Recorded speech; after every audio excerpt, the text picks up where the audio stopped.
The war was over. They had lost. It hadn't crept up on them. It hadn't been sudden. Their defeat had not been a great plunge from the heights of uncertainty, where one battle, one event, turned the tide. No. Theirs was the slow death. Victims to a constrictor. The relentless tide of tireless, once dead, foes pushing against the always dwindling resistance. More than the shinobi world, human life itself faced a slow, steady, and implacable extinction. Konoha had been the first.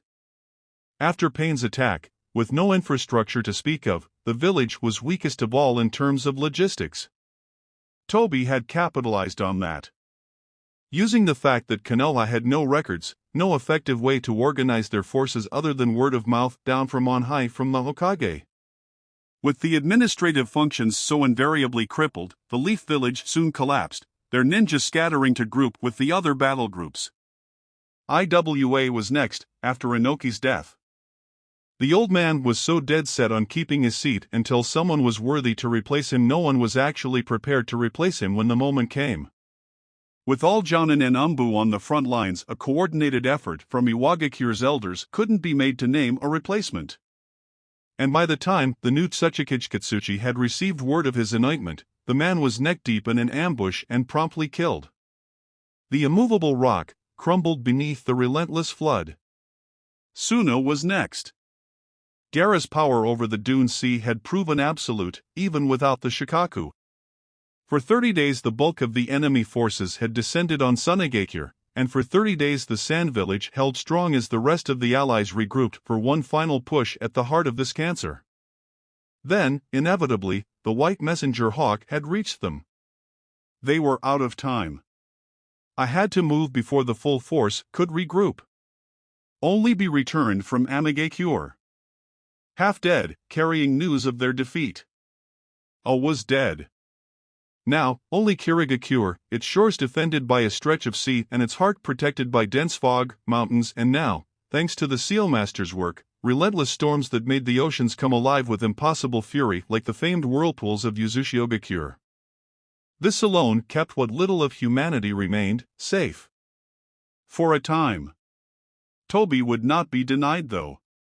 10,000 of his creatures were cast back out into the sea. And 1,000 more pushed forward. Kiri fell. And now, here they were, the very last vanguard, the most elite of the elite. Men that had survived endless, unremitting war for the better part of 2 years were guarding their very last, most desperate hope as the enemy forces pounded away at them. It defied the very belief of all human limitations. A marvel of the world. Every manner of seal was calibrated to perfection. Impossibly complex, combining, as a foundation, the recovered uzumaki designs, coupled with sealing arrays from all corners of the shinobi world for the single most intricate collaboration ever made between the shinobi countries.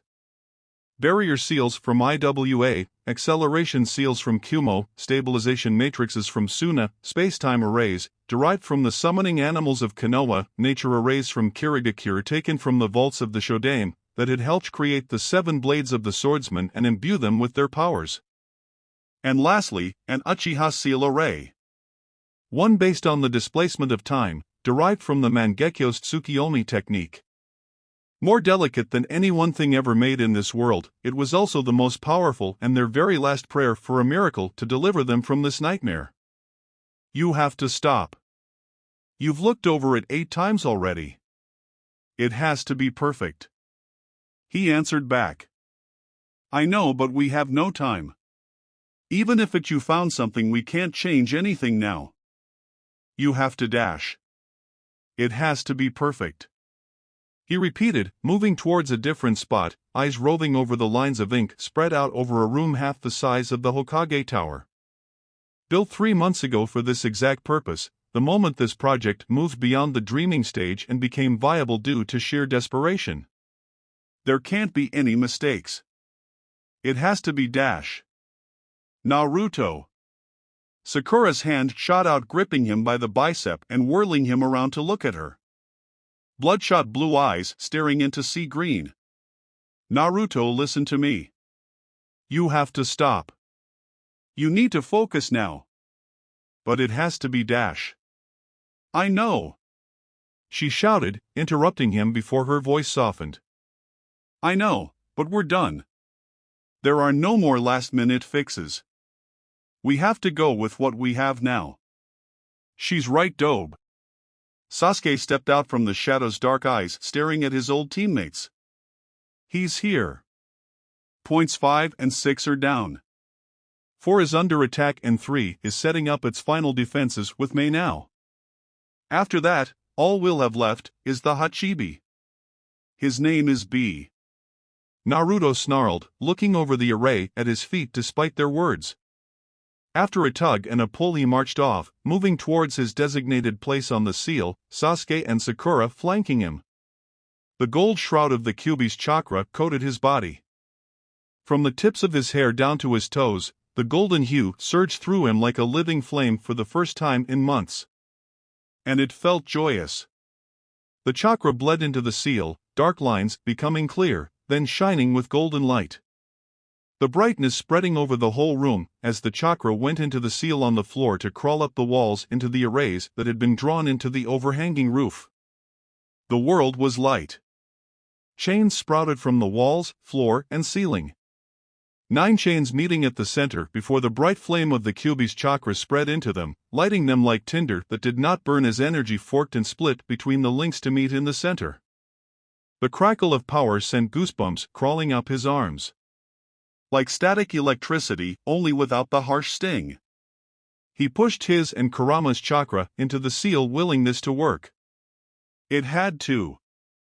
Then there was a tear. All 9 chains pulled taut, retreating back into their seals, linked by agonizingly slow link, with the tear becoming wider and wider, the fabric of reality split open to reveal an abyss of impossibility. It looked like an ocean of churning water in a storm, a spiral of black non-light, a surface as still as a tombstone, the brightest of starlight, the most vibrant of colors, all at the same time his mind unable or unwilling to attempt to grasp even the concept of what he was looking at. An end to infinity. I can't believe we did it. He whispered to himself, even knowing that this was the easy part. Beside him Sakura threw a look. Sasuke nodded. In the next second Naruto's body was wrapped in a flutter of sealing note pages, with a single scroll coiling around his body. What? He asked, startled as the golden chakra receded back into his seal. He hunched forward, the sudden loss of strength leaving him as he saw the dark, fiery body of the Susanoo form up around him like the walls of an impenetrable fortress. Sasuke.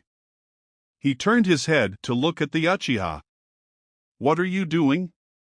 What we have to. He answered. We have to get you through. Sakura said, walking up beside him. He turned, looking at her, his mind processing what they were saying, a slowly creeping horror dawning on his features. No. He whispered, demanded. No. You said that dash. I lied. She confessed sadly. My calculations always showed that you nor Kyuubi would ever have the power to pull yourself and us back far enough to make enough of a difference. You just pulling back yourself, you'd only be able to get yourself to the very beginning of the war. Naruto's wide, unblinking eyes percolated with tears, his face slack with dumb shock even as Sasuke stepped in front of him, his back to the Jinchuriki, facing the doorway. All our research shows every step is an exponential increase. The Uchiha said. At the first step, you only take 1 day. On the second 2. On the third 4. Fifth 8 and so on. There are 4,380 days in 12 years with the exponential growth, we need 11 steps. We can make that. The blonde cried, struggling in his bonds before turning to Sakura, a look of such betrayal in his eyes she felt her heart clench in her chest. You told me I could make that. I lied. She repeated. So how many can I make? If he was close, then. At the very best estimates, you can only make 8, and that's if all our calculations are on the marker. We could be completely wrong. He shook his head, the tears dripping down his cheeks to fall off his chin. No. No. I'll get you there. I'll get you there. Sakura. She shook her head, a brittle smile tugging at her lips. Naruto. She sighed. You don't know how much. There were the sounds of shouts now. Of battle reaching in through the outside walls. We have no time. Sasuke demanded, turning to give her a look over his shoulder. She nodded, turning away from Naruto to march in front of Sasuke as the Uchiha reached out, both hands, one to grip her shoulder, the other to grip Naruto's. She reached down, a burst of chakra into the activation rune as tattoos spread from the seal on her forehead to spread over her skin. She did not have years' worth of chakra like Tsunade-sama. Just barely one, it would have to be enough. The doorway, held open by the 9 chains, thrummed with power, the 9 links spinning like a typhoon, faster and faster, the seals at their feet becoming brighter. Then they were somewhere else. On the edge of nothingness. Sakura felt ground under her feet, sweat beating at her brow as the very perception of all her 5 senses were thrown completely askew. Heat, light, dark, up, down, nothing conformed to her ability to comprehend. She closed her eyes, focusing on Sasuke's hand on her shoulder and ignoring Naruto's struggles in his attempts to escape his restraints. She stood nowhere and everywhere. Her chakra, her tether of life, anchoring her to this place like she would tether herself to the side of a tree or on a wall. That was the only way it could work. Once she was finished, Sasuke would begin to do the same, so that he could navigate this place that led to nowhere and everywhere at once. This vast void of nothingness that held the whole of everything within your reach and just beyond. She took one step forward, tugging Sasuke with her, and felt her chakra drain out of her. As though the very breath of life fled her body, she hunched over, vomiting, even as her feet stayed rooted to the ground, not daring to move. She felt Sasuke grip her shoulder, her chakra flowing into him, feeding the massive construct known as Susanoo in his place.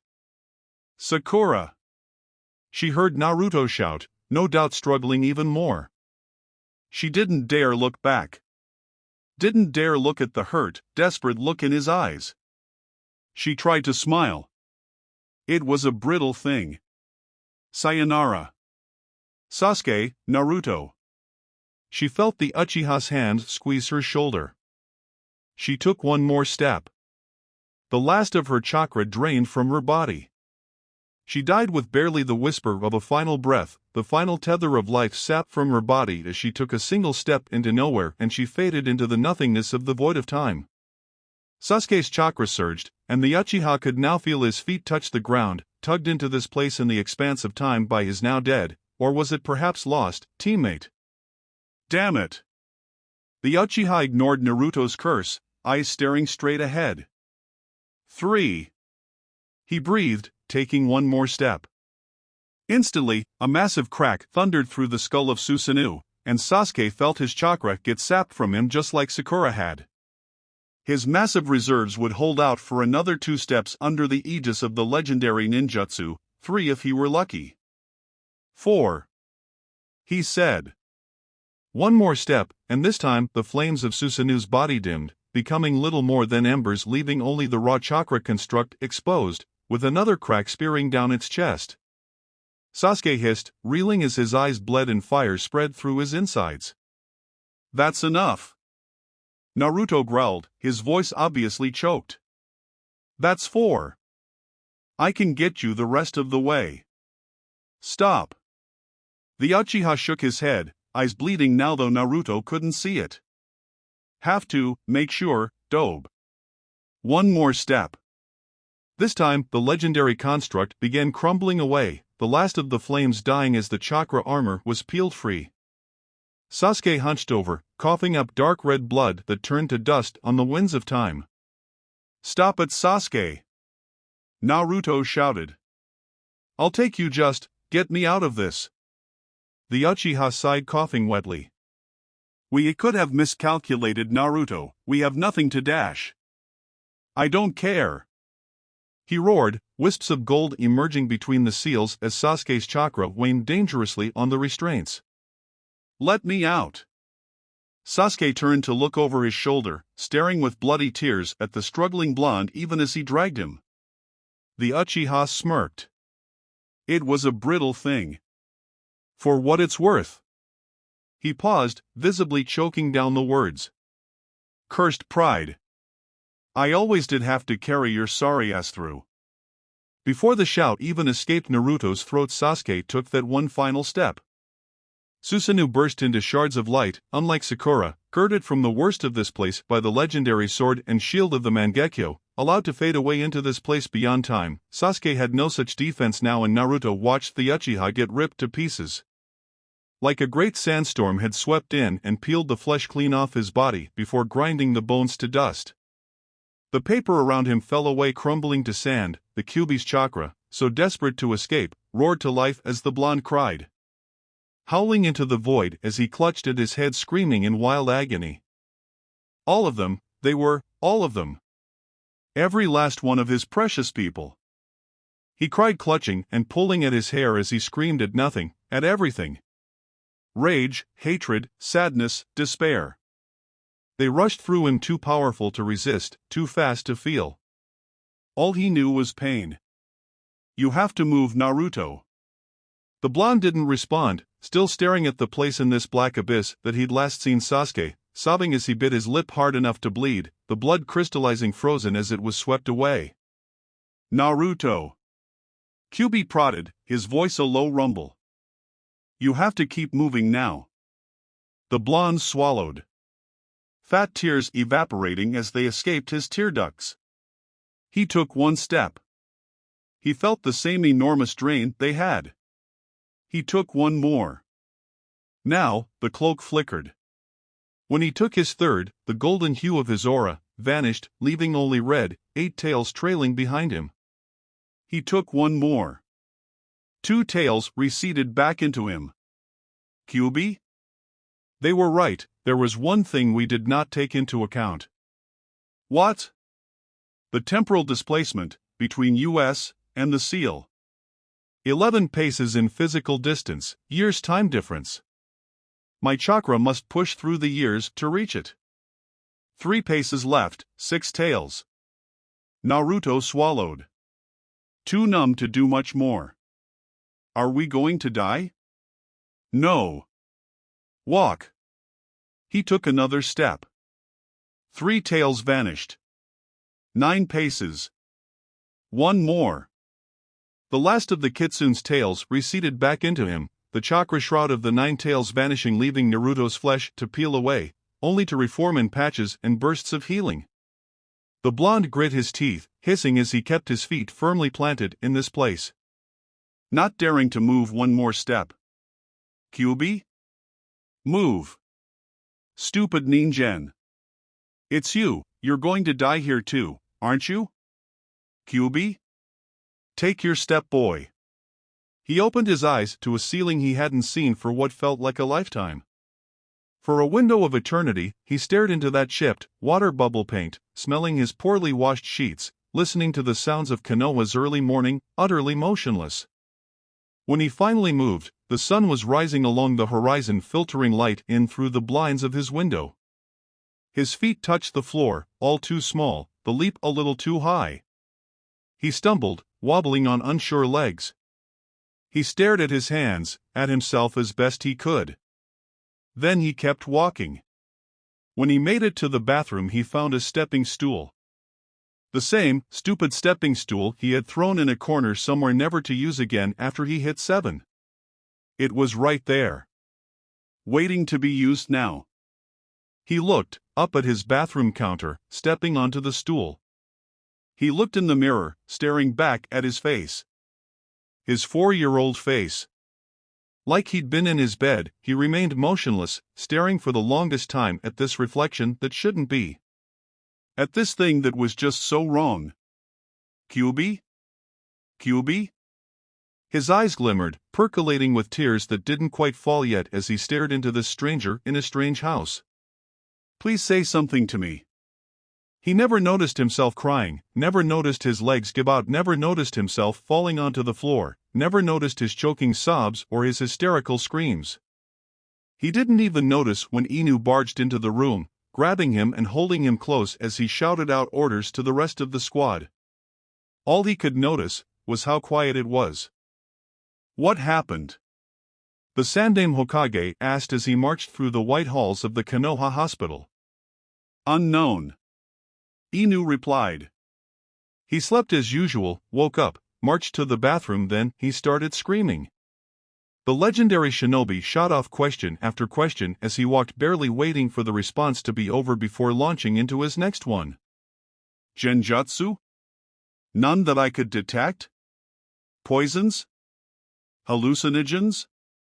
Initial results are negative. More thorough testing is being conducted as we speak, Hokage-sama. Current status? The seal's integrity? Stable as far as we can tell, on both counts, though we've called in the expert in order to verify. The old monkey nodded, about to ask another question before he heard the sound of a struggle. His and Inu's heads jerked up ever so slightly before they were both rushing down the hallway, the Umbu's sword emerging from its scabbard with a glint of polished steel. The door was thrown open to reveal two nurses, a doctor and four Umbu lined up in front of them, forming a semicircle around a blonde child clutching a surgical blade to his chest. What happened? Hiruzen questioned, his voice unchanged from its usual calm tone. He woke up and started struggling, Hokage-sama. One of the Umbu answered. He took Dr. Koku's scalpel from his coat pocket. Cut me good when I tried to grab him too. Another Umbu, a younger one, said, showing off the blood-drenched glove on his left hand, an open gash in his palm. He's fast. Old man? The Jinchuriki's frightened voice brought Saru's eyes to him, the soft brown orbs softening their placid look to one of mild concern. He stepped forward, past the line of people to getting close to the boy before he knelt in front of him. Naruto-chan. He cooed at the 4-year-old holding out his hand. Naruto-chan, come here. The boy's white-knuckled grip on the surgical knife tightened even further, and for a brief instant he thought the child might actually try to strike out at him. Then the boy launched himself forward with a hysterical cry, hugging the Sandaime so fiercely Sarutobi could actually feel his robe ready to tear as the toddler cried into his chest, babbling nonsense he couldn't understand. Only one thing stood out. They're gone. They're all gone.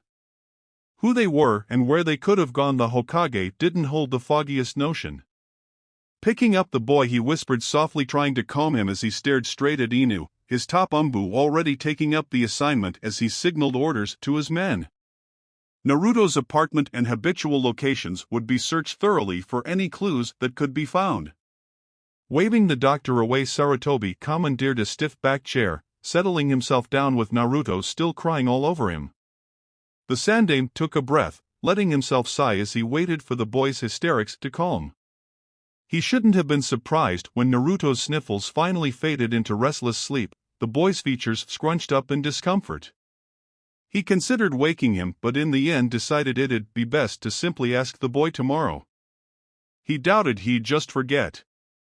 Suddenly the door opened, revealing Sarutobi's old student, bringing a weary smile to the aging Kage's face. Is he all right? The Sannin asked, stepping into the room and plucking the child out of Sarutobi's arms to place him on the bed, hands raising his shirt to find the seal on his navel. Physically he's fine, but as for what happened to trigger these emotions, we cannot say. Sarutobi admitted. Half of me is starting to think this was just one very vivid nightmare. Perhaps I should call Dash. This was no nightmare. His student flatly interrupted. That turned Sarutobi's face into hard, chiseled stone. All laxity vanishing at the man's voice. What's wrong? The seal's empty. The QB's gone. Tired face. It was 20 minutes later that Sarutobi found himself marching into the bowels of Konoha's interrogation department. Naruto lay blissfully asleep, wheeled through on a hospital bed, kept unconscious by influence of a genjutsu. This day had gone from routine, to worrying, to downright terrifying, and he needed answers, and he needed them now. Out of a side hallway, Inoichi, half delirious, still waking from whatever sleep his man had dragged him out of, stumbled into view, still visibly trying to get his bearings before Sarutobi grabbed him by the shoulder and all but shoved him towards the direction they were walking. "Prepare yourself for a mind walk," the Hokage demanded brusquely. "I need to know what he's done. I need to know where he's been, who he's been with, what he's been eating, right down to how many times the boys breathed today." Inoichi, knowing better than to argue, the Yamanaka clan had simply nodded, following the group in his sleepwear. By the time they reached the chamber, Inoichi was fully awake, barely even taking his place at the foot of the bed before he formed his hand seals. 3 seconds later his eyes opened, a bewildered expression decorating his face. "What's wrong?" "His brain, it's..." The elder Yamanaka actually seemed to be struggling to find the words. "Twisted." "What exactly does that mean?" "It's like, pretend his mind is a stick, straight and thin, you follow it in one direction and leave in one direction. Now toss 100 other sticks that look and feel the same but with subtle differences on top of it, group them together, mix them up, and now try to find the exact same stick you had originally. It'll be near impossible."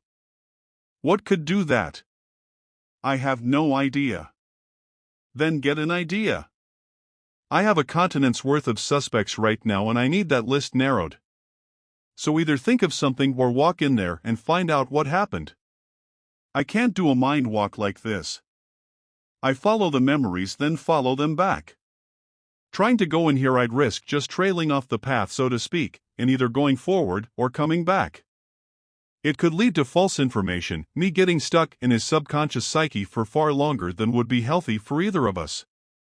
And that's just the better outcomes of a botched mind walk. Whoever you're looking for evidently knows enough about Yamanaka clan techniques to devise this pretty ingenious counter. It's as though someone fabricated an entirely new psyche and drove it into his skull. My suggestion is to look through any records you have regarding people that know mind manipulation techniques. And pray it's not something someone came up with on their own." The professor all but hissed before turning to look at the umbu to his left. Tell Inu to widen his search parameters to include long-term village residents. This could be a domestic case where someone found access to the Yamanaka clan scrolls. Inoichi gulped, catching the Hokage's eye but not daring to say a single thing. The message was clear. His clan was now under heavy scrutiny as well. If something didn't fall into its place in the investigation, well, he didn't really want to think about that. Just then another of the umbu had the courtesy to step into the room in full view before approaching the Hokage. "Sir, we've discovered something." "Speak." The village barrier teams reported an anomaly. Their most sensitive sensor Nin could feel it for an instant. They couldn't identify what it was but investigate further. Cross-reference with patrol groups of Chun and see if anyone reported anything odd last night. At once. Hokage-sama. Inoichi stepped forward. "We should tread very carefully with Uzumaki-san. If I'm right and this new fabrication of memories is right on top of his old ones, he could be very confused when he wakes up. That would explain why he attacked one of my umbu." The Sandame hummed. "Soon enough his real memories should prove more formidable than these new fabrications, but until then his behavior might be a little erratic. I suggest when he wakes up you be there, along with some familiar faces if possible." The aging Hokage nodded. "I'll see to it." Inoichi. Tired face. The cage is empty. The massive bars that had loomed over him years ago when he first stepped foot into this place still stand. Only they hold vigil over a hollow. There is nothing within. There is only the churning water beneath his feet, the echoes of its sound bouncing off the cold walls.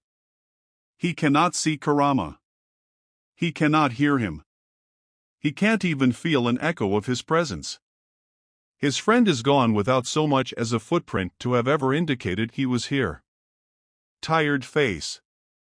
When Naruto opened his eyes, the sun was already high in the sky, the light filtering in from the outside world. He pushed himself up to a sitting position, groaning at the stiff soreness in his joints and muscles.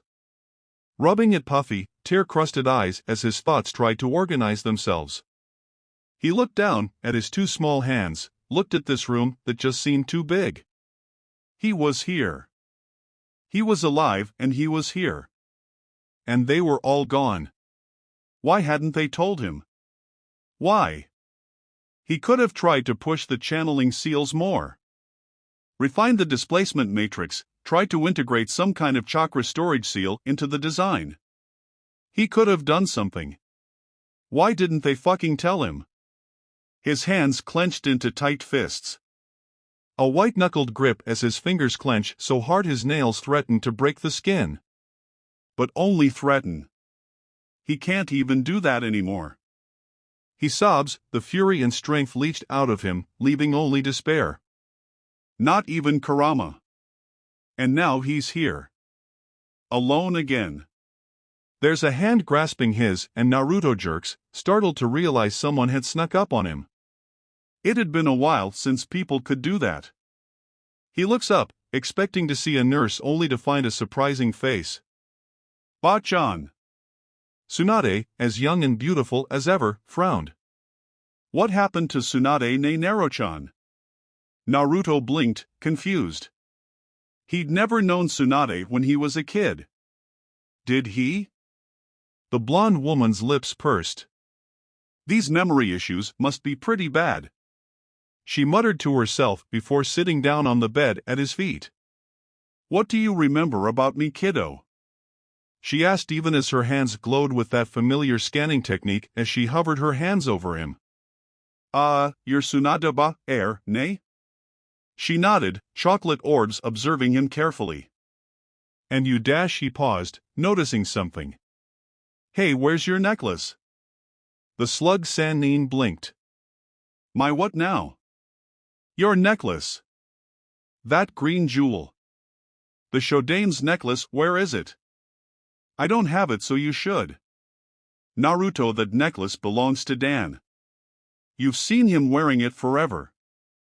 Naruto felt himself reeling, straightening on the bed as he stared at her. That Dan guy's alive? Now it was Tsunade whose face seemed to go slack with shock. That Dan. Naruto, he took you and Shizen to see Koyuki Kazana's latest movie last week.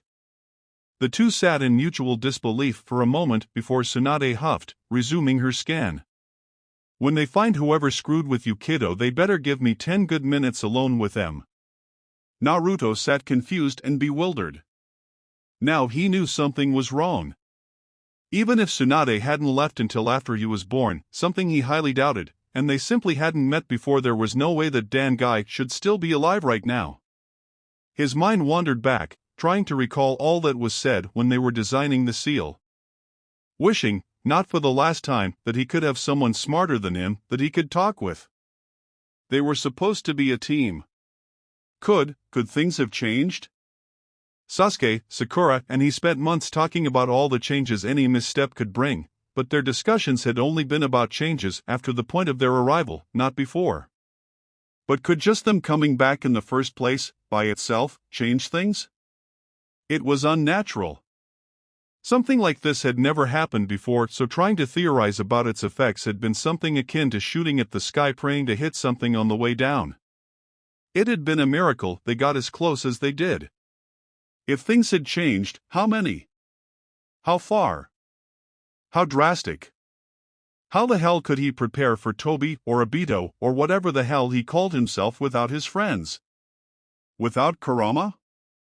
And without even the goddamn security of at least having an idea about what could happen? Naruto. He came back to the waking world with Tsunade hovering over him, his heart pounding in his chest and blood rushing through his ears, the gentle eddies of her healing chakra washing over his small body. What the hell is wrong with you? I have to get out of here, he said, moving to sit up again when Tsunade's hand shoved him back down. You're a 4-year-old kid who all but had a panic attack not 2 feet away from me.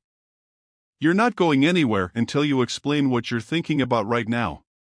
He let out a laugh, a quick bubble of hysteria that threatened to keep going before he reined it in. Explain? Oh yeah, he'll get right on that. Just give him 12 years to get back to the point they've got to do this again and he'll jot down all his notes for her. He laughed a little more. Tsunade's face showed genuine concern. Come on kid, stop. You're really scaring me now. That sobered him up, but the lack of illogical euphoria left him only with the crushing anxiety of this whole debacle. I'm sorry Ne-chan. Tired face. We found nothing. That's not like you, Inu. Do you need another 24 hours? There is nothing, Hokage-sama. Inu assured. He spoke to no one unusual. The toxicology reports came back negative. Hyuga have looked over his chakra network to check for any recent manipulations. All visitors within the last week have checked out. Everyone he spoke to checked out. The only lead we have to go on is that minor barrier fluctuation, and no one in the core knows what that could be. I cannot ask you to stop searching. I understand. I'm just informing you that at this stage, the likelihood of us finding anything is nearly negligible. Just do everything possible. Leave nothing unturned. In the meantime, I want you to devote yourself and your best ANBU to guard Naruto at all times until further notice. You'll work in shifts. The rest of your men will hunt down a list of all possible mind manipulators outside of Konoha. Someone on this continent knows something. Understood. Inu vanished in a swirl of leaves. You're pushing him hard. The Sandame's second and remaining student commented with a grin as he stepped out of a nearby wall with a smirk. Sarutobi kept walking, approaching the door. There has to be an explanation. If not, they managed to infiltrate every layer of our village defenses completely undetected. Even I would have trouble to do something like that, and I designed the system. Tired face. Her eyes moved to the door for a second, and it was enough to warn Naruto that someone else was coming a second before the door opened. Not they managed to infiltrate every layer of our village defenses completely undetected. Even I would have trouble to do something like that, and I designed the system. The Sandame said to someone before stepping into the room, smiling gently at the boy on the bed. Naruto-chan. Naruto smiled, genuine relief filling his face at something wholly familiar and long missed. GG.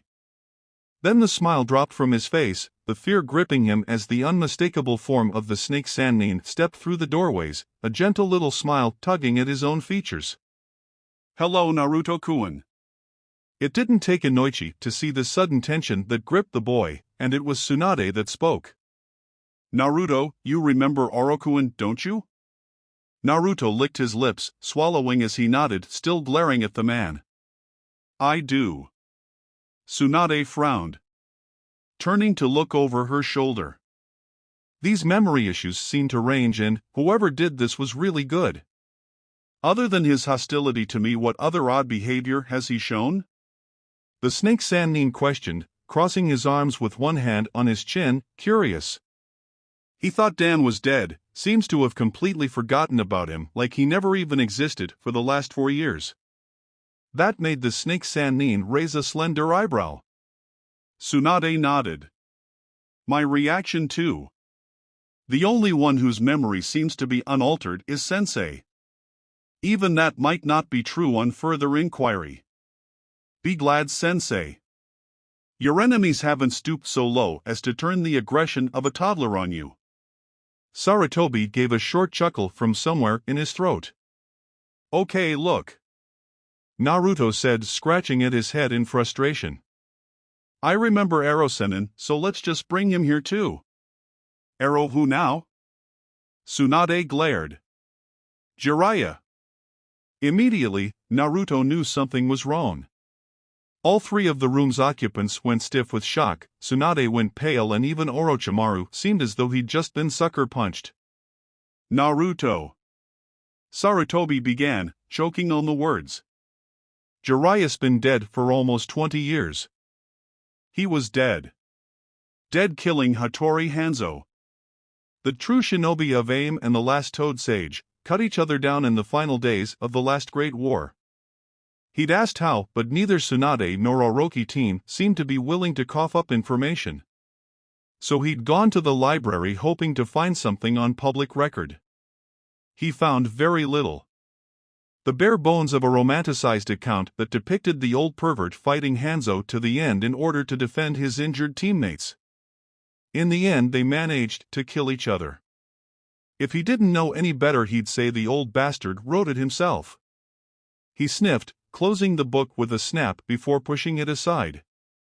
Shinobi records were sealed, and public records sucked. They didn't say how he died, what techniques were used. They didn't even say where the man was buried. He pulled closer another book. This one on history.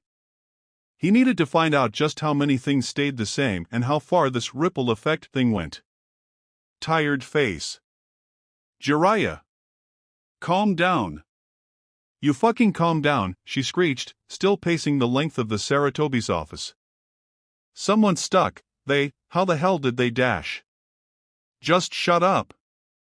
The snake Sannin barked, his own agitation shining through. Let's stop and think before you bust down 10 walls with no purpose and actually make use of this. Indeed. Saratobi agreed, stepping into his office, a file under his arm. Naruto-chan's revelation narrows down our list of suspects considerably. Anyone who was close enough to Jiraiya to know his personality and appearance. The snake surmised. Exactly. He opened the file as he sat down. That almost certainly means a domestic enemy. We'll look into it, Tsunade assured, her clenched fists cracking as she tightened her grip. Sara would pity whomever they eventually tracked down if he didn't feel exactly the same way. To use Jiraiya to twist a boy's memories and simultaneously betray the village. This person, whoever he or she was, had gained 3 very powerful enemies. I'll be making some inquiries into my spies from AIM in the meanwhile. Orochimaru nodded. Many of their countrymen still hold a great hatred for what Jiraiya did and could have strove to do something like this. Do it. Even if you run a dead end, we've been too lax on AIM's activities recently.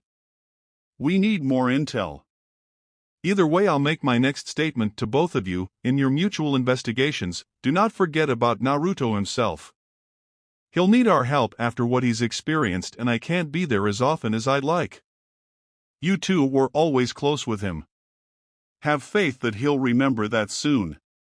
Tsunade nodded. Yeah. I'll bring Dan to see him when he gets back. Maybe that'll jog something. Orochimaru smirked. He might throw one of his toy kunai at me if I get too close. Getting scared of a toddler Orokuan? The female in the room laughed. Terrified, he quipped, smiling for a moment before becoming serious again. Don't worry, sensei, the boy's strong for his age. He'll be fine. In a few days he'll be right back to normal. I hope so. The old monkey confessed as he lit his pipe, then he waved them both away. Go. You have your orders. Tired face. Taicho. Inu's head turned ever so slightly, finding the new arrival through the slit eyeholes of his mask. You're here early. Before I assume my duties, it would be best if I were fully briefed on the situation, she said, kneeling beside him, assuming a perch on the tall library bookshelf to look down at the 3-year-old child. He's suffering memory issues, and we might be seeing the first ramifications of it. How so? She asked. When was the last time you saw a 4-year-old reading through history books in the library? Furthermore, he's comprehending. Evidently, the experience of these false memories might have given him an increased intelligence. Our experiences shape us, she affirmed. Adding experiences, even false ones, must have affected him. Inu nodded, then leaned a little forward. Looks like he found something that doesn't really match up with what he knew. The blond boy picked up the heavy book, struggling with its weight as he all but ran towards the librarian's desk. Tired face. Is this right? Naruto all but shouted, pushing the book up onto the desk, startling the elderly man sitting by piece of furniture. The older man blinked, pushing his thick reading glasses onto the bridge of his nose, leaning forward and taking the book in hand. Which part, young man? Naruto marched around the desk, pushing through the swiveling doors to stand next to the man as he brought the book down to his eye level. He pointed a little finger, pressing it against a paragraph. This part right here. The man brought the book close to his face, reading over the identified paragraph. After a moment, the man nodded. Yes, it is. What seems to be the problem? Naruto swallowed, smiling after a moment as he held out his hand to take back the book. Nothing, just wanted to make sure. The old man nodded, handing the book back. Tired face. Inu's head tilted. Wonder what he found that's so interesting. The woman beside him shrugged. We can find out later. He nodded, his body beginning to vanish into wisps of smoke. I'll leave to get some rest, be seeing you. She set herself onto a more comfortable position, watching as the little blonde sat down once again in his previous seat. Tired face. Naruto meanwhile smiled as he sat down, reading over the paragraph once again just for that smile to stay on his face. It was Hashirama Senju and Uchiha Madara that founded Konoha, allying the powerful Senju and Uchiha clans and uniting the clans that were based around the continent's central region. While their respective Makudan and Sharingan bloodlines were extremely powerful, it does not appear at this time that any of their descendants have inherited their Kikiigenkai. An Uchiha clan without the Sharingan? It was no guarantee Tobi hadn't manifested the thing or stolen it, but this had the potential to make things far less complicated. He kept on reading. Tired face. It was night when he finally stepped out of the library's halls, shivering in the cold evening air, regretting the fact that he hadn't brought a jacket with him. Suddenly he felt a weight settle on his shoulders, stumbling forward a little as it settled before he looked to see someone had placed a thick, orange coat over his shoulders. He looked to thank whoever it was when the words died on his lips, replaced by a frown and a glare. Orochimaru raised a slender eyebrow. Should I assume you don't like this coat anymore? He asked, a note of glibness in his tone. What are you doing here? When I heard you were out here without a coat, I was behooved to bring one to you.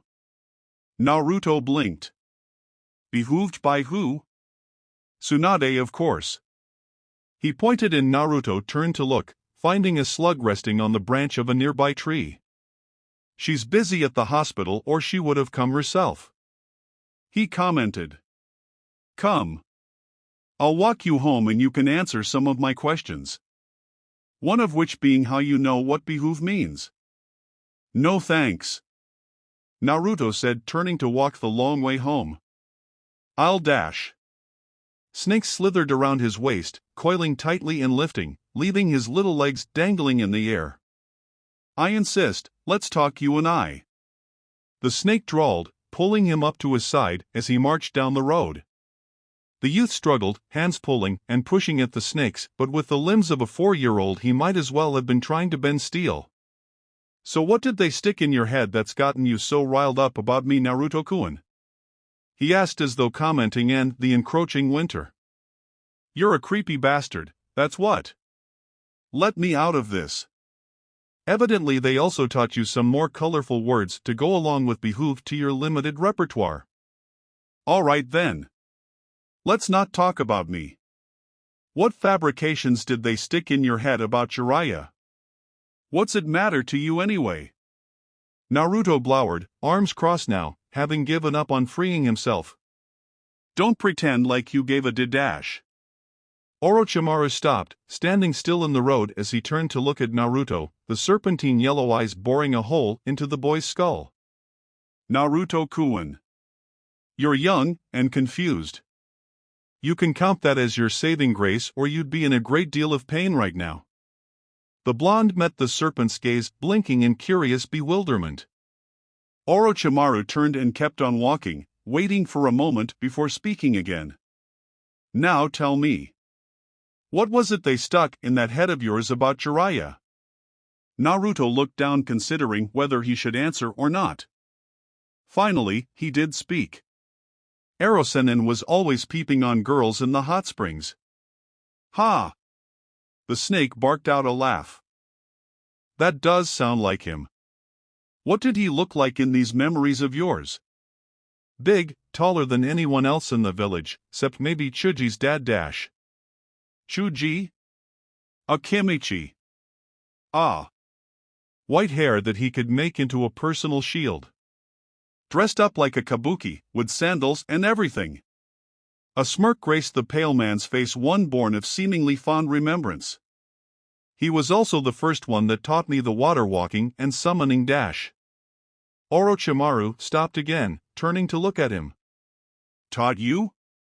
You learned how to manipulate chakra? That made Naruto pause, hesitating for a moment before his mind came to a hasty decision, a quick plan forming in his head as he deduced where this could lead. Yeah. The snake set him down, uncoiling from his waist. Show me. The man demanded. With a thought, Naruto pushed Chakra to his feet. Tired face. Seeing that her charge was in the safe hands of Konoha's snake summoner, the young woman that had been tailing them pulled away, doubling back towards the librarian, who was beginning to gather his things as she approached, making as much noise as possible so as to not give the man a heart attack. When he looked up, he was visibly startled to see one of Konoha's normally unseen special operators standing in front of him. The boy who was here. He asked you about a book. What was he inquiring about? Tired face. Naruto struggled to focus, his underdeveloped coils trying to adapt to this new strain he was putting on them.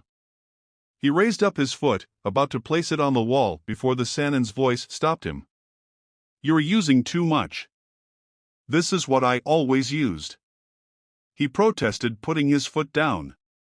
Your memories are on the right track, but your body doesn't know what it's doing. He shot back, placing a hand on his chin. Still, this is interesting. You mentioned summoning, show me the seals. And Naruto formed them, watching Orochimaru's curious face as he did. The Sannin knelt, getting himself at eye level with the youth, pulling out a kunai from his pouch and offering it hilt first. How well can you throw one of these? Naruto grinned, and Orochimaru could tell it was false. The boy was manipulating him, or trying to. Failing miserably, but the effort was there. How about you and I make a deal? He asked. The snake raised a slender eyebrow. He had a feeling he knew where this was going. Tired face. It was the next morning that Sarutobi found himself in his office, reading over a series of files discussing a zoning dispute between the Hyuga and the Akimichi clans, when the door to his office opened, revealing his pale-skinned student. Orochimaru, what can I do for you? Not mincing words, the man smirked in that familiar way of his. I'm here to nominate Uzumaki Naruto for early academy enrollment. Officially, nominating a child for early academy enrollment was not, in truth, that big of a deal.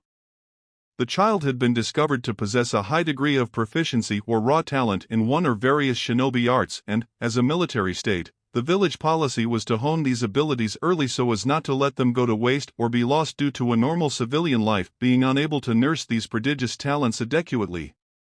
Unofficially, Naruto was discovering, it was like painting a neon sign over the kid's head. He should have guessed, really. The two people he knew about from his time period that had gotten an early nomination were Kakashi-sensei and Itachi, and both were comparable monsters when measured against the run-of-the-mill shinobi. It wasn't done often. Not only was it difficult to find a child with actual talent beyond mere hopes and dreams, but the person that nominated them risked a lot of his own reputation/prestige. If the nominee turned out to be average or worse yet, subpar, or even injured in the tests of the academy, then that person was branded, at the bare minimum, reckless.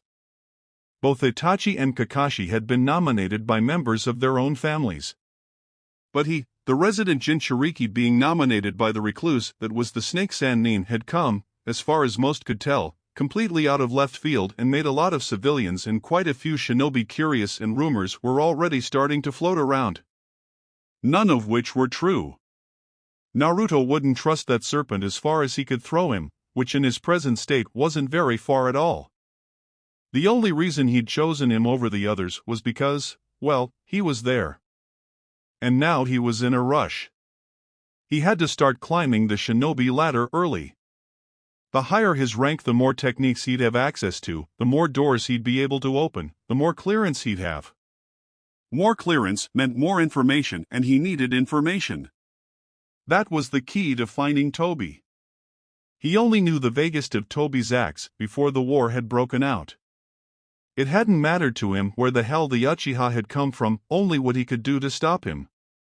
And by the time their little plan of going back in time saw itself pushed from the aspect of pipe dream to necessity, anyone that could have possibly answered such questions were long since dead or enemies, or both. And more than that, he needed to get to Toby before he managed to achieve the insane level of strength he'd gotten during the war. He needed to warn the Jinchuriki about him. Him and maybe Akatsuki too, if they still existed. He finished off his breakfast, tossing the dish in the sink, promising to clean it out later before he made for the door, ready to leave when he heard a knock. He paused, blinking, wondering who it would be as he reached for the kunai and shuriken pouches to strap them on. They'd been given to him, courtesy of Sarutobi. "Be right there, old man." The door opened, no doubt picked with chakra. "I'm not that old, kiddo." The voice was unfamiliar, and Naruto quickly looked up, finding a smiling silver-haired man. Who are you?" The man's face fell. "Whoa, Suchan warned me, but that's a real kick to the gut, kiddo." "It's me. Dan." Naruto blinked. So this the one Tsunade had been so hung up on. "I thought you'd be taller." The blonde found himself saying before thinking. "Me too." He shot back with an easy grin. "But alas, humans don't grow on hopes and dreams. Which reminds me. Have you been eating fruits and vegetables like Suchan told you last time we were here?" I guess." "You have that refrigerator stuffed with ramen, don't you?" "There's cereal in there." He defended. Tired face. Dan walked him to the academy. It was a novel experience. And no, that wasn't a euphemism. It was actually a novel experience. He'd never had someone walk him to the academy grounds. The Hokage occasionally saw him before he left his apartment when he could spare the time, but those times were few and far between, and even then he had to head to the tower, not to the academy, which was a bit out of the way from his destination, so having someone walk him the whole way there was a real change of pace. And the company was actually nice to boot. It didn't take him long to realize Dan was a joker. He always had a ready comeback or witty comment. It kinda reminded him of Jiraiya. Though Erosen intended to be more dry sarcasm than witty quips. "Ah, my two princesses," the silver-haired man said, drawing Naruto's attention enough for him to find Tsunade and a much younger Shizune. "But I really am sick." "Oh, bull to the shit," the slug princess shot back. "You just don't want to go on the first day. We never do anything on the first day. You get to say hi to all those wonderful people you'll be spending the rest of the year with. I say hi to them all the time anyway. It's not like we can lose each other inside this village. You get to say hi to the teachers then." "I don't want to say hi to the teachers. That's half the objective here." "Tough luck then." He didn't remember Shizune Nichin talking back to Tsunade, ever, even when she deserved it. Now, Shur-chan. You wouldn't want to leave Naruto here alone on his first day, would you? What about all those voracious little aspiring kunoichi he'll have to contend with?" Dan's voice announced their arrival to Shizune, who turned around with a smirk for both of them. "Hey Uncle Dan, hi Naruto-chan." Her smile fell a bit when she noticed his sad face. What's wrong?" Naruto blinked for a moment, staring at her face, and struggled in those seconds to push away the memory of her eyes open in death, of red blood staining her pale skin. At those same eyes staring back at him from the opposite side of a battlefield. He smiled as brightly as he could, greeting this expression like an old friend, one he hadn't seen or needed in a long time. "Hey Shizune Nichin." He stepped forward and hugged her, barely reaching her waist as she patted his hair. A lump formed in his throat at the familiar gesture. Those kunoichi will have to deal with me before Shizen gets a crack at them. He heard Tsunade vow, and heard the swat of her hand against Dan's arm. And don't you go sticking ideas in his head either. The man chuckled. Naruto let go of Shizen before the hug became awkward, looking up at the building. Was Iruka-sensei here yet? Or, was that not going to happen at all? It had been so long since he'd come around here. It had been so long since this place was around to come to. He felt a hand on his shoulder, turning to see Tsunade standing beside him, a serious frown on her face. You okay, kiddo? Once more, he smiled. Yeah, just nervous. Tsunade's frown grew a little deeper. You can wait, you know. I'll talk things over with Orokuin and Dash. No! He interrupted, his voice pitching with the high notes of a 4-year-old. No! I can do it. We know you can. This voice was familiar, and as far as he was concerned, still unwelcome. The whole group turned to find Orochimaru standing not 5 feet away, seemingly conjuring himself from thin air, smiling with that serpentine upturn of his lips. Have a little faith, Tsuchan. He drawled. I wouldn't have nominated little Naruchan if I didn't know he could handle it. He might be able to handle it, but that doesn't mean he needs to. He's 4. And Naruto could tell as the Sannin shrugged that this was simply retracing the steps of an argument the two had held previously. They were Sannin, so neither of them would budge, one way or the other. Orochimaru looked to him, his smirk becoming a little wider. True. But it is his choice and, you and I can both see that he'll choose to go. Every time. Tired face. Shizen wasn't in his class. He wasn't surprised. It was a 4-year program.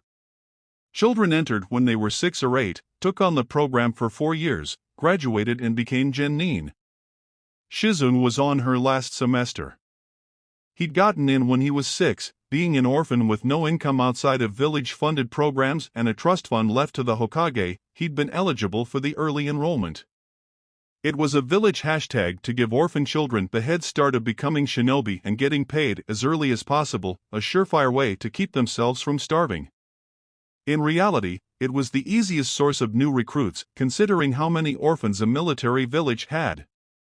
He'd failed the graduation exam twice and managed to get in on his 3rd, which is why his classmates and genin team had been with people his own age. This time he was starting absurdly early. The only person that had managed to get in this early was Hatake Kakashi, and he was so good he'd managed to graduate in a single year. Getting on a team at age 5. From what he could recall, the only one that could match that was Itachi, and even he had gotten in at age 6 and graduated at age 7. Hopefully, he'd be able to match Kakashi's little feat. The way he saw it, if he could graduate by 5, become a genin, he could be a chunin as early as 6 years old, and start training for the Jonin trials to take them at 8 or 9. With that rank it would be enough to wiggle himself into some of the village vaults to get access to techniques that would let him join the Hunter Nin squad by the time he hit 12, which is when things should start kicking into the proverbial high gear. The Hunter Nins were the elite of the elite. The best any village had to offer. They were the ninja, meant to kill other ninja on a daily basis. Konoha, at the height of its power, held somewhere around 100 genin, 350 to 500 chunin, about 150 to 200 jounin and 70 to 100 umbu, but they only ever had 20 hunter ninja. The reason for this was twofold. Firstly, because they were just that strong, and secondly, because a hunter ninja's loyalty must be absolutely beyond question. Given that they had to go on the most high-risk missions, tracking down and killing other ninja, some of these A or even S-class targets, to bring in that money to the village coffers when they killed ninja from other villages that had posted the bounty, these ninja could be, and were in fact authorized to be gone for months at a time. Which would suit him perfectly. With this plan, he wouldn't meet his friends. Not until much later, at any rate. As it was, he was staying as far away from Sasuke and Sakura as possible, avoiding anything that might change them. He wanted them as close to what they were as he could get. so he wouldn't meet them, any of them. But he had to do this. The kind of freedom the hunter Nin enjoyed was exactly what he needed to contact all the other Jinchuriki, get a beat on Akatsuki and kill Tobi. This was the plan, now he just had to make it happen. Alright kids, settle down. The teacher marched in, an older man with a salt and pepper hair and beard that kinda reminded him of Asuma-sensei's, only it went around his mouth too. Some of you may notice we've gotten a new student. I'd like you all to give a warm welcome to Naruto-san here. He'll be with us for the next few years, we hope. Just one buddy. The blonde smiled, waving at a bunch of faces he didn't recognize. Nice to meet ya. Alright class, I'll be passing you your class schedules and programs. Each of you, for the next class, must have read and at least be able to discuss the general theory behind the basic arts of shinobi combat. As Naruto took his paper, droning out the teacher, he read over the subjects, reassigning his own time period for mastering and learning these assignments. Tired face. The Sharingan, you say? Sarutobi mused, not even looking up from his file, the stench of tobacco wafting up from his pipe to permeate the room. Or the Makudan. The Kunoichi replied. He looked into the book last week, and since then his interest in both bloodlines has only increased. There aren't many public works on it, given how few ever faced either abilities and survived, but he's digging them up, like he's looking for something specific. I wonder what that boy's getting himself up to. Why would a 4-year-old be so interested in the abilities of our late founders? I don't know. Though for now, his interest seems to be little more than a passing fancy. I just thought you should know, Hokage-sama. Sarutobi nodded. Good. Keep me appraised of anything more you find odd. The more information we have, the easier it may be for Inoichi to treat him should it ever be necessary. Understood, sir. The young woman turned, leaving Sarutobi to his files for the time being. Tired face. By the time the academy was over, Naruto was anxious to get back to his apartment in order to start the long road of getting his body back into some kind of shape. He'd gotten tired from running up and down stairs. Stairs. True, for his 4-year-old self these stairs were about the equivalent to some tall sets of bleachers or something that he really had to lift his leg to get up over it, but still. Freaking stairs. He needed to get back into shape and quick. He moved to step out the door when he felt something tugging at his collar, holding him back from leaving. Surprised, he paused, turning to look over his shoulder to see young Shizun holding onto him. Where do you think you're going, Naro-chan? Home. Why was she glaring at him? No, it's your first day, that means you have to go get the school IDs. I knew you'd forget. That's why I came down here. Yeah, can I do that tomorrow? I'm kinda tired, Shizune. You should really get it today. She begrudged. That thing's important and tells everyone you're a member of the academy to be allowed on school grounds. Without it, some of the guards might not let you in if they think you're trying to spy on Konoha teaching methods. He struggled not to snicker. Is that what they all thought when they were kids? Yeah, it kinda had been. Spying on the academy.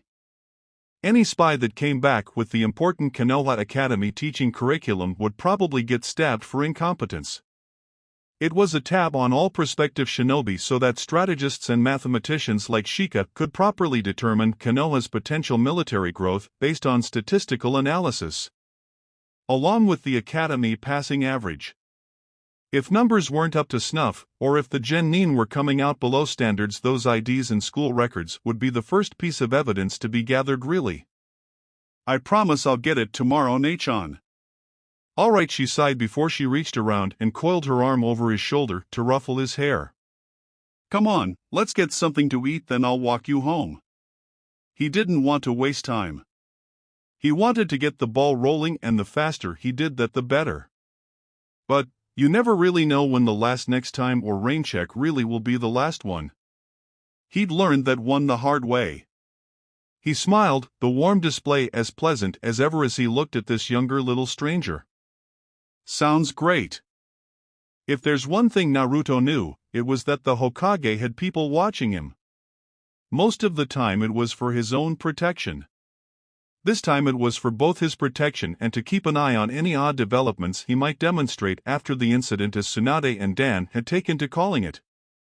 One thing he couldn't afford was Gigi getting suspicious of him. It would cause him to waste too much time and would make things all sorts of complicated, too complicated. So, obviously, he needed a place to get away from the prying eyes for a bit. Somewhere he could give his umbu guards, wherever they were, the proverbial slip for a few minutes. And this place was none other than his own bathroom. It was the one place that none of his guards followed him. Not only was it in the middle of the apartment, so no one could really get in without walking through the walls and giving away their infiltration through the chakra spike such a technique would require, but there was the more obvious issue of privacy. In a village full of people that could turn invisible, teleport, see through walls and find 1,000,001 other ways to spy on you without being seen, it was almost an unwritten rule even without the hang-ups of basic human decency. One Erosenin hadn't applied to the onsens in his own little version of the rulebook, but, to digress. He was now in his bathroom, doing something he was probably better at by this point, than breathing and walking at the same time. Seals. He was rapidly discovering that no matter how much he pushed himself, there's only so much a 4-year-old body is capable of. At the very best, he would barely be able to take on a seasoned genin at this point. He was just too small. He didn't have enough power behind his limbs to throw a kunai or shuriken at blinding speed, or punch someone unconscious. A full-on adult civilian could take his blows with relative ease, and his chakra reserves were nowhere near where they were when he graduated the first time, so even his ninjutsu arsenal was limited. He was good enough to pass the academy, that was for damn sure, but not much beyond that. But, if there was one thing he could still do, it was seals. And seals were more useful than people gave them credit for. He wasn't gonna do a lot, that would draw way too much attention.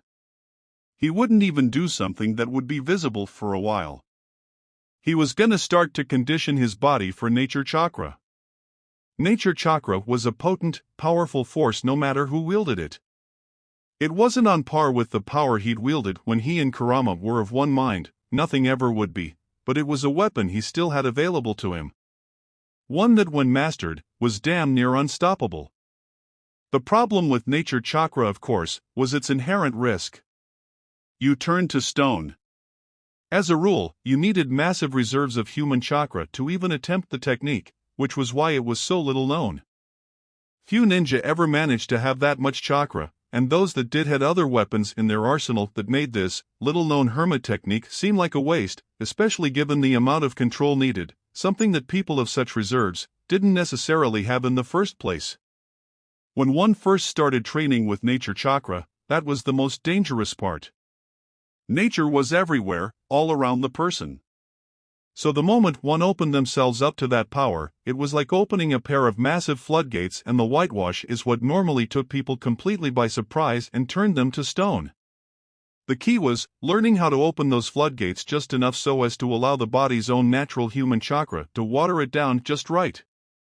Too thick and you're half an animal, too thin and it's not having any effect.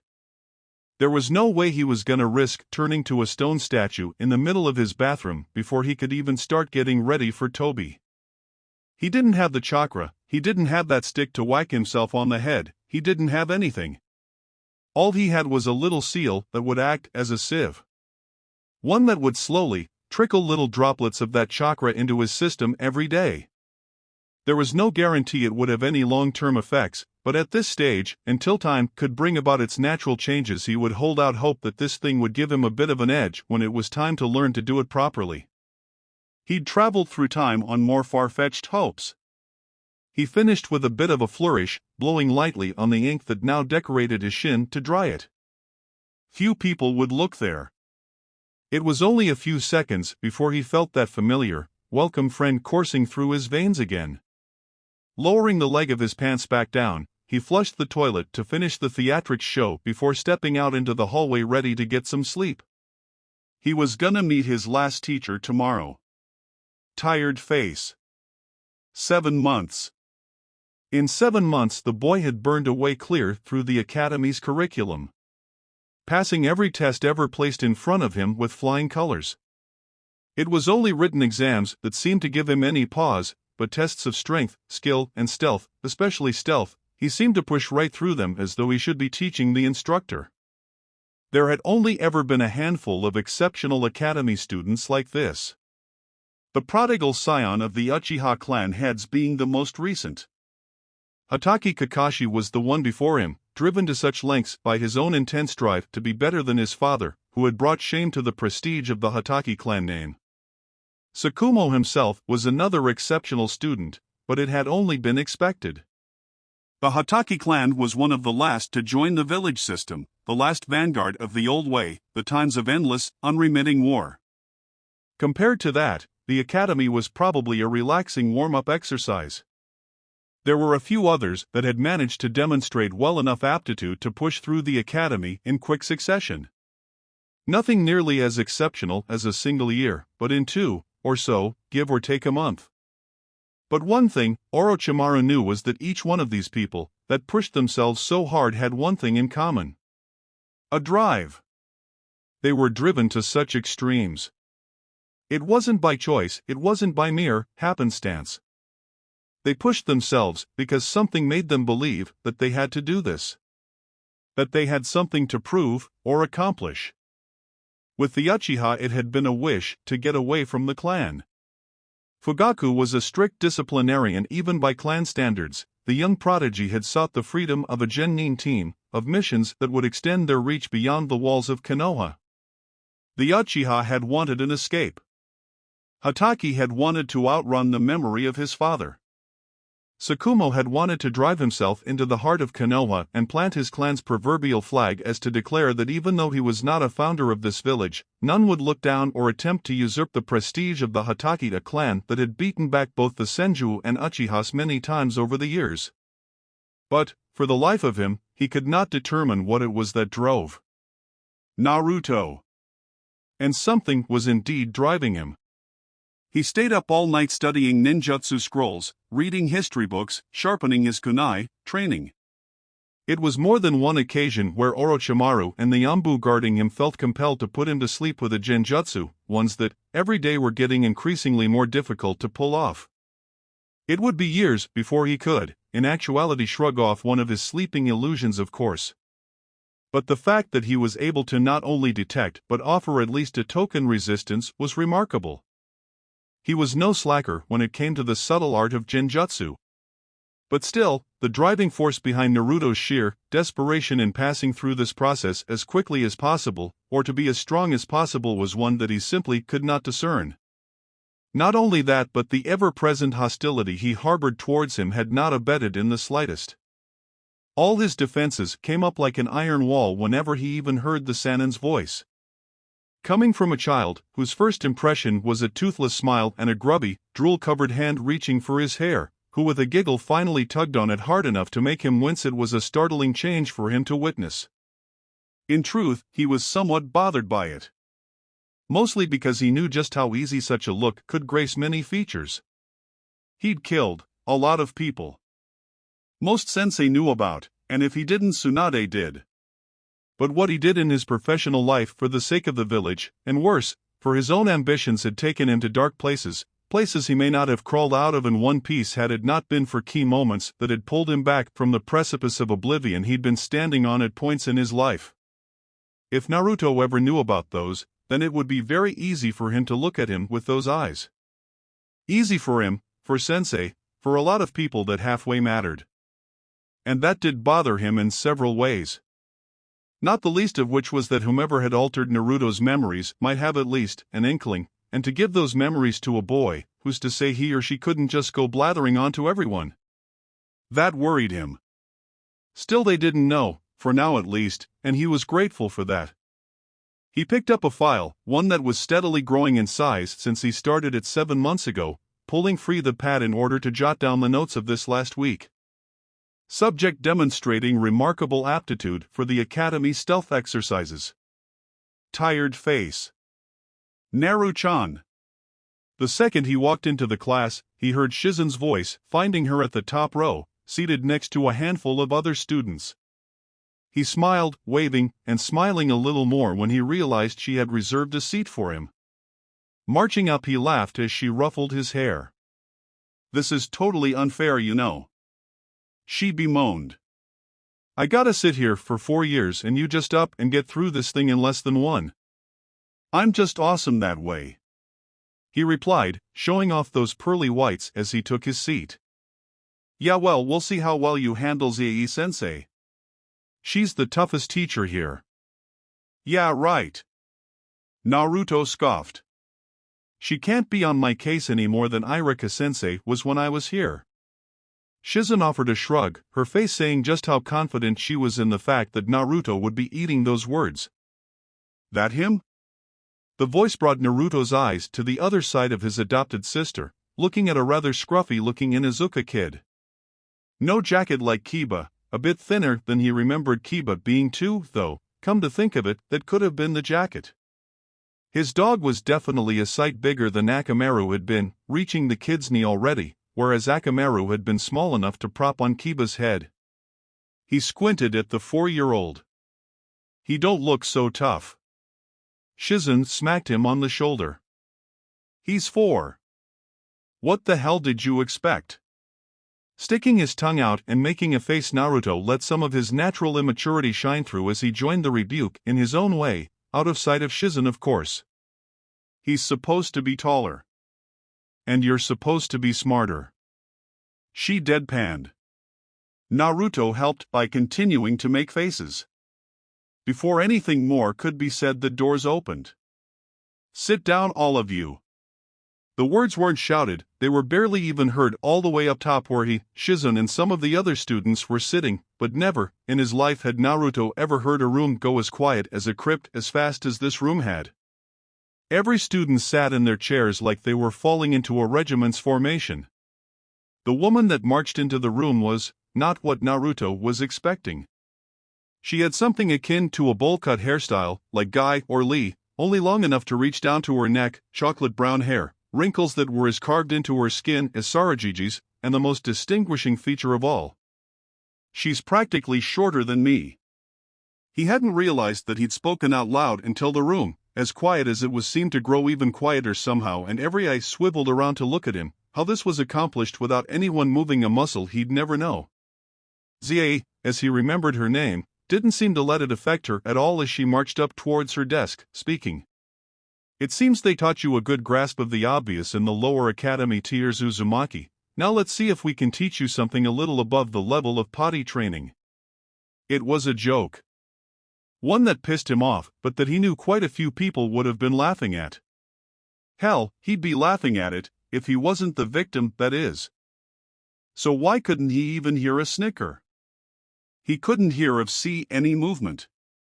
In fact, the only thing moving in the room, unseen to all, was Inu, who winced in his hiding spot, remembering just what it was to take class with this woman. "Well, now that our introductions are all finished, we'll all be heading outside for some weapons practice." Now the class started moving, smiles flitting about here and there at the prospect of abandoning these books for a little while. Smiles that were quickly wiped clean. But before we get to that boring old stuff, we'll have a fun little pop quiz to get those minds working. Doesn't that sound nice? Zaa chirped with the most pleasant smile you could ever see on someone's face. The groans seemed to feed that smile. Naruto could somehow tell this was going to be a very miserable 3 months. Tired face. At the end of the day, as they were all getting ready to head on home, Zae-sensei's voice cut through the classroom chatter as easily as it had at the start of the day. "Mr. Uzumaki, please stay here for a moment. I'd rather speak to you in private." Shizen threw him an apologetic look, but he smiled and waved anyway. What was the worst a teacher could do to him, really? He sat and waited. Student after student filed out as Zae-sensei gathered her own things, getting ready to leave herself. Finally, as the last of the students left, "Sorry I called you short," he said. "You didn't call me short. You called yourself short while comparing my height to yours. And there is a difference," she replied, finishing gathering her things before she grabbed her papers and walked up to him. She stared at him for a second or two before she pulled her glasses free from the bridge of her nose and wiped at them.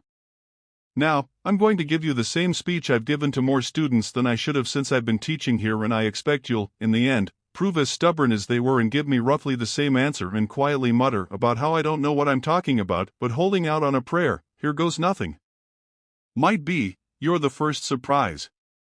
How about you go out and play for a few more years, Naruto blinked. The question, put so strangely, caught him a little flat, making him answer the first thing that came to mind. "There's no time for that." Now, that's a curious answer, because now is the time for it. Later is when there won't be time. You're 4 years old, you shouldn't be in here training how to slice open a man's neck, but out there she looked like she was about to go on something of a tangent when he interrupted. "I'm not quitting." He appreciated the thought, really. But she just didn't understand. No one would understand that he really didn't have any time. Every second was precious. She made a bit of a face, half exasperated, half resigned. "Well, at least you don't seem as stiff and boring as the last two of you that came through here. We'll see each other tomorrow then." Naruto nodded, hopping down from his seat to walk out of the class. Zae waited for him to leave before turning her eyes to the side, peering into a corner of the room. Kakashi. She could almost feel said corner stiffen. "Be a dear and do your old academy sensei a favor. Could you get in contact with Orokuan and tell him to get in touch? He never writes anymore." There was silence for a moment before the corner spoke. "How the hell do you do that?" She smiled. "Because, my dear, no matter how old you get, you never forget the basics." She began to leave. "I'm not boring, you know." It was 3 weeks before he actually started feeling the first of the effects. He should have expected this, really. It was one of the most significant benefits of using nature chakra in the first place. You could detect everybody. It'd be weird if he didn't remember what it was to feel the full effect of nature chakra coursing through his veins. I mean, in his perfected sage mode he could practically feel the fly that landed on the leaf 100 yards away. He was in tune with nature, and that really didn't have a limit. Here and now he could feel some of the chakra signatures around the village. Just a handful for now, the strongest were the ones that stood out the most. Tsunade he recognized immediately. Sarojiji he had to wait till the old man had gotten to his office and stayed there for a while. He found his Umbu too. She seemed somewhat familiar, so he probably had sensed her somewhere specific during the war, but his memory just wasn't being jogged. Maybe she'd guarded him back in his original time or something. As he made his way to the academy he kept on trying to make use of this new little development, sensing the different people here and there and trying to recognize them. Later, with some practice, he'd make a point of pegging the chakra signatures of all the ones that were important to him. That way he could find them no matter what. It was as he was thinking this, that he felt his Umbu escort with the familiar signature suddenly fall back and start turning away. It was a mystery as to why that was when his senses found another signature, this one suppressed, but quickly becoming more apparent to his newfound sixth sense as it edged closer. It made him smile. At least one of his old sensei were okay. Tired face. "All right, everyone settle down." Zae raised her voice as the students all but stampeded out of the academy building into the adjacent training grounds. Nothing, not even she, could ever keep a class of academy students' excitement completely suppressed when it came time for taijutsu matches. It was a practice reserved for the fourth-year students about to graduate, the fourth year, of course, being the most physically demanding of the curriculum. The other 3 years were devoted to the more mental aspects of the shinobi profession. The only physical things done in the first 2 years was physical conditioning, exercises, tree jumping, hand seal practice, etc., etc. Actual taijutsu, weapon and ninjutsu practice didn't see practical application until the 3rd year, mainly it was practiced on the academy instructors. It was in the 4th year when students were finally allowed in any official capacity to face off against each other. That way the instructors could get a clear picture on who stood where in order to properly assign them to teams. The practice was done, normally 3 times a week, with the schedule randomized so the students' minds and bodies would get used to the prospect of fighting whenever it was asked of them. Of course, most kids performed to expectations. The notable taijutsu powerhouse was, surprisingly, not a clan kid, but an orphan. To be fair though, most of the clans were missing from this year. No Aburane, Hyuga, Yamanaka, or Nara. The best ninjutsu kid was an uchiha though, as far as Naruto could tell, and the best kunai and shuriken flinger was, surprisingly, one of the 2 akimichi of the group. "All right, children," the diminutive teacher said, taking her place at the side of the practice ring. "Let's all try to beat each other with civility, yes?" she drily quipped as she looked through the randomized lineup for today. "Goku Adu and Shizuka Moroi, please come on up so we can begin the learning." "So who you gonna get paired up with this time?" Shizen asked, plopping down next to him to wait with everyone else. "Dunno." That was mostly true. But while the roster was mostly randomized, he'd noticed that his opponents were getting tougher and tougher. His first fight had been against Naotora, the class dead last. She was brash and loud like him. But she'd underestimated him, as did 90% of the class, and he'd used that to catch her completely off guard. And since she was the dead last, his next opponent didn't think much of the win. And so on and so on. Now they were catching on, so that element was out. But more than that, he noticed that each of his partners was just that much more dedicated, that much faster, stronger, or smarter. Apparently, Zae was trying to climb him up the ladder to see where exactly he should fit when it came to team placements. So no, he didn't know Peresi who his next enemy would be, but he could guess that it would be one of the class middlings most likely. Though she was starting to run out of time if that was really her game, and it wasn't just random chance as they said. They only had a handful of days left. "I know you don't know, but come on, take a guess or something, Naruto." She ruffled his hair, then he heard the sharp inhale from her on one side and footsteps to his other.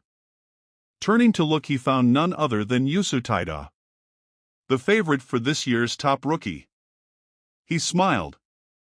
"Hey Taida." The young man smiled back. "Mind if I join you?"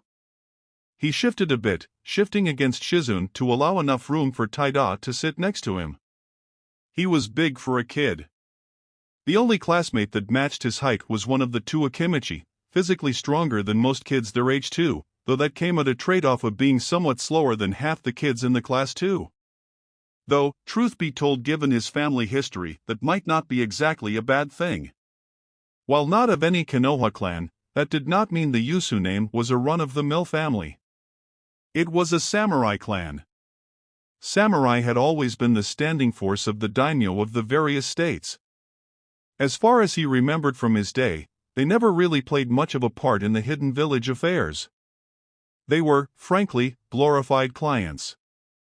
"Keep our borders safe from the other daimyo, kill whoever we need you to kill without question, and we'll line your pockets with enough money to keep this show running forever," was the status quo. This time around, the status quo was a bit more skewed. The first-year curricula in political and historical lessons had nearly held him back from meeting his own personal deadline of graduating in a single year. While ninja were a force to be reckoned with on any battlefield, having unlocked the secrets of chakra and the array of skills that came with such, samurai were still very much the dominant military power of the continent. One ninja was worth a handful of samurai, but there were a hell of a lot more samurai than there were ninja in the daimyo's employ.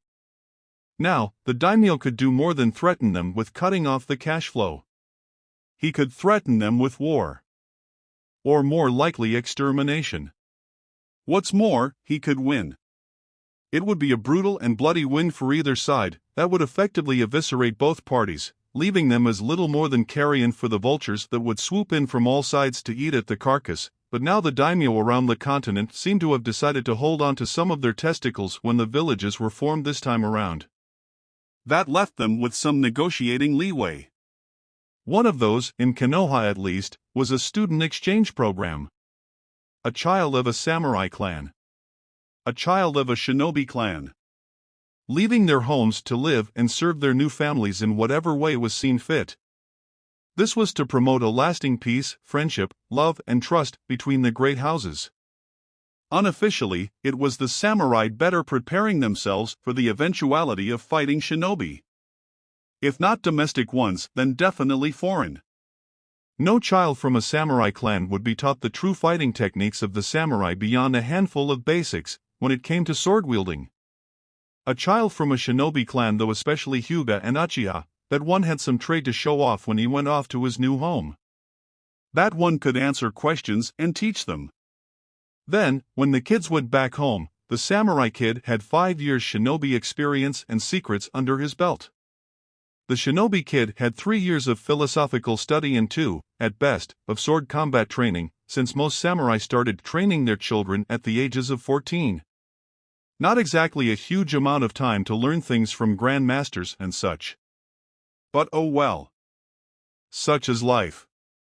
Half the time the samurai kid just ended up learning sword techniques anyway, so Konoha wasn't exactly a victim that lived up to their side of the bargain either, at any rate. Taita in Naruto resisted the urge to poke some fun at Shizune, quite obvious to him had something of a crush on the guy. It would get him a few laughs, but she knew where he lived. The fight was decent as far as academy-level students go. Both of them had their strengths and tried to use them. But one good kick that smacked against a forehead down to do, and that was that. The other fights were, for the most part, much the same. A good lucky hit normally ended them. Rarely was the fight reduced to outbrawling the other, and only the Akimichi ever got their opponents to yield, and even then, only when they managed to get them in a good hold, which by now many students had learned to avoid by any means necessary. Kato, Shizune, and Kanbei-shin, take your places. Zae finally called. Shizune took a breath before standing. Wish me luck. Naruto nodded and smiled. Good luck. She marched down to the practice ring, standing opposite her opponent. Kanbei wasn't anything particularly special from what he could tell, no real strengths, no real weak points either. Begin. Shizune opened up with a volley of practice shuriken, a textbook tactic to get her enemy off balance when she closed in, and it worked well enough. The moment Kanbei used to dodge, she was closing the distance, launching herself at the young man with a flying kick, knocking him flat on his ass despite his hasty defense with the unbalanced footing. She jumped, looking to capitalize on her early advantage with a pounce to pin him to the ground, only for the aspiring genin to roll out of the way, kicking at her ribs with a clumsy kick that, nevertheless, hurt and knocked her on her side as both students scrambled to get back up. Tired face. The door was flung open with a crack that drove the knob into his wall. Was this your idea all along? Orochimaru turned around, looking up from his book as he raised a slender eyebrow. You barging into my office looking for all the world as though you wished to strangle me? No, I don't believe this was any plan of mine. You haven't taken on a student in 6 years, and suddenly you're applying to take a team. He snapped the book closed, smirking. You and Sensei have been pestering me to take a more active role in the village for a while now. I figured, why not start with this? Just as Naruto's about to graduate then? Coincidence. Besides, I placed myself on the reserves list. I'm just there to dash. Convince whoever gets assigned as a sensei to his eventual team to step down so you can fill in the spot. Oh, come now. He smiled blithely. Where's the trust, Suchan? Oh, screw you. He marched to a chair, seating himself on it as he tossed his book on the end table and laced his hands over his stomach. What exactly are you complaining about? That you're using Naruto as some kind of stepping stone, Oro?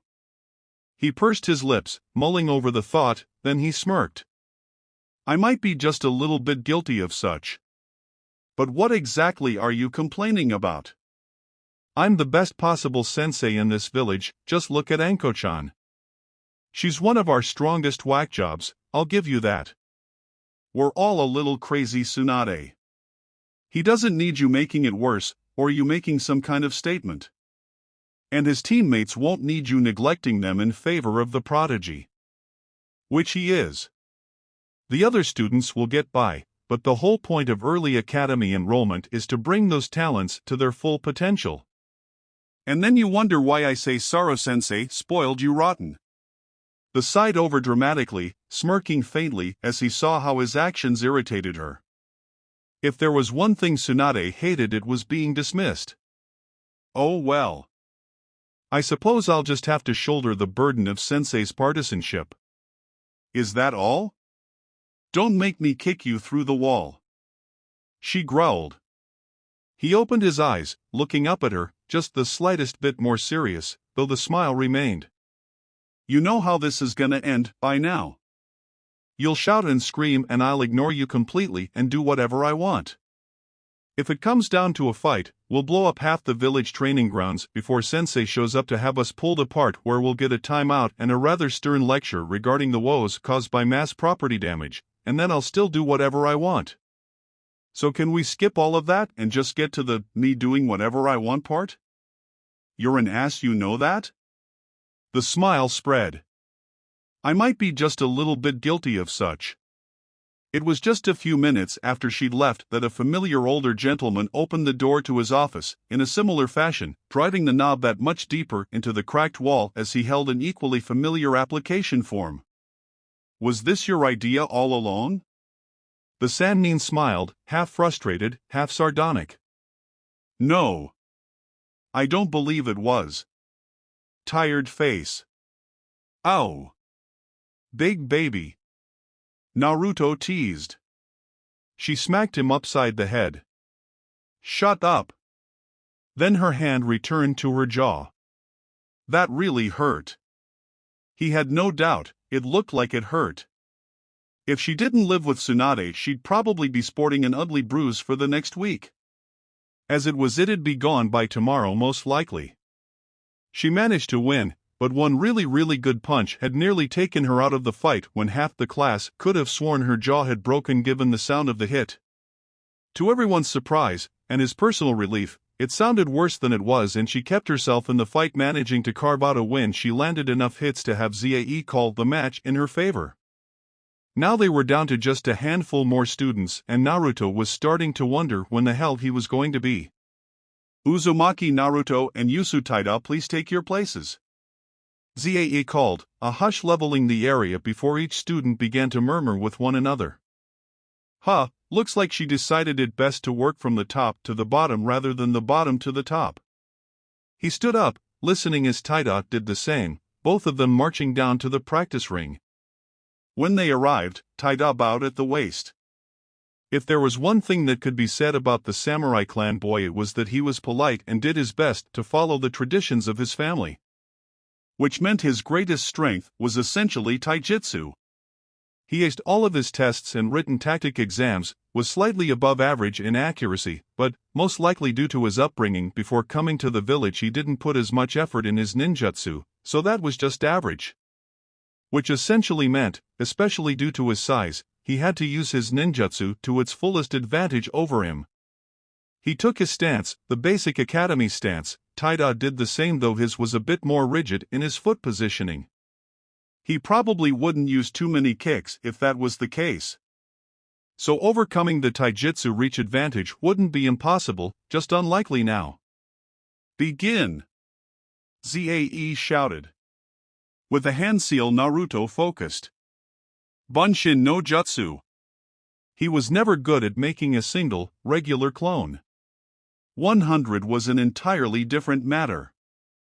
Within a second, the academy practice grounds were covered from corner to corner in grinning blondes. The students gasped, even Zae leaned forward in her seat, looking intently now at the fight.